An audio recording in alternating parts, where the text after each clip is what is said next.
ಗೊತ್ತಿಲ್ಲ. ಆದರೆ ನರಸಿಂಹ ಅನ್ನುವ ಶಬ್ದದ ಅನುಸಂಧಾನ ಕೊಡಬೇಕಾದ್ರೆ ಹೇಳುವ ಮಾತು ಸಾಮಾನ್ಯ ಕಾರಣ ಹೇಗೆ ಇಟ್ಕೊಳ್ಬೇಕು ಅಂತಂದ್ರೆ, ಆ ಶಬ್ದವನ್ನ ಸ್ಪ್ಲಿಟ್ ಮಾಡಿದಾಗ ನರ ಸಿಂಹ ಅಂತ.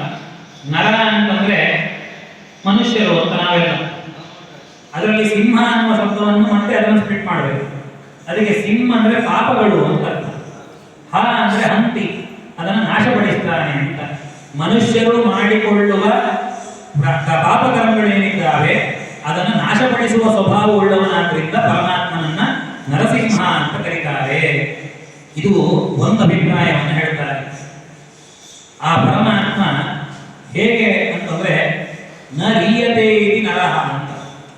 ಯಾವುದು ನಾಶ ಆಗಲಿಕ್ಕೆ ಸಾಧ್ಯ ಇಲ್ವೋ ಅದನ್ನು ನರ ಅಂತ ಕರೀತಾರೆ. ಯಾವುದು ನಾಶ ಆಗಲಿಕ್ಕೆ ಸಾಧ್ಯ ಇಲ್ಲ ಅಂತಂದ್ರೆ ಎಲ್ಲವೂ ನಾಶ ಆಗೇ ಆಗುತ್ತೆ. ಯಾವುದರಲ್ಲಿ ಪ್ರಳಯ ಕಾಲಗಳಂತೂ ಕೆಲವೊಮ್ಮೆ ಯಾವುದೋ ವಸ್ತುಗಳು ಯಾವುದೋ ಅವಾಂತರ ಪ್ರಳಯ ಕಾಲಗಳಲ್ಲಿ ನಾಶ ಆಗದೇ ಇರಬಹುದು. ಆದರೆ ಮಹಾಪ್ರಳಯ ಬಂದಾಗಂತೂ ಎಲ್ಲವೂ ನಾಶ ಆಗಲೇಬೇಕು. ಆವಾಗಲೂ ಇರುವವನು ಅಂತಂದ್ರೆ ಅದು ಪರಮಾತ್ಮ ಮಾತ್ರ. ಆದ್ರಿಂದಾಗಿ ನರೀಯತೆ ಇತಿ ನರಹ ಅಂತಂದ್ರೆ ಪರಮಾತ್ಮ ಅಂತ ಅರ್ಥ. ನರ ಅಂದ್ರೆ ನಾವು ಹಾಕ್ತೇವೆ, ನರೀಯತೆ ಪ್ರಳಯ ಕಾಲೇಪಿ ನಾಶ ಆಗೋದಿಲ್ಲ, ಆದ್ರಿಂದ ಅವನನ್ನು ನರ ಅಂತ ಕರೀತಾರೆ ಅಂತ. ಆ ನರನಾಗಿರುವುದು ಹೇಗೆ ಅಂತಂದ್ರೆ ಏಕಾಕ್ಷರ ಕೋಶದಲ್ಲಿ ಹೇಳಬೇಕಾದ್ರೆ ಅಕಾರ ಅಂದ್ರೆ ಅದು ಹನನ ಸೂಚಕ ಅಂತ ಒಂದು ಅಭಿಪ್ರಾಯ. ಆದರೆ ಇನ್ನೊಂದು ಕಡೆಯಲ್ಲಿ ಹೇಳುವಾಗ ಹೇಳ್ತಾರೆ ಅಕಾರ ಅನ್ನೋದು ಆನಂದವಾಚಕವಾದ ಅಕ್ಷರ ಅಂತ, ಇನ್ನು ಸಿ ಅನ್ನೋದು ಜ್ಞಾನವಾಚಕವಾದ ಅಕ್ಷರ ಅಂತ.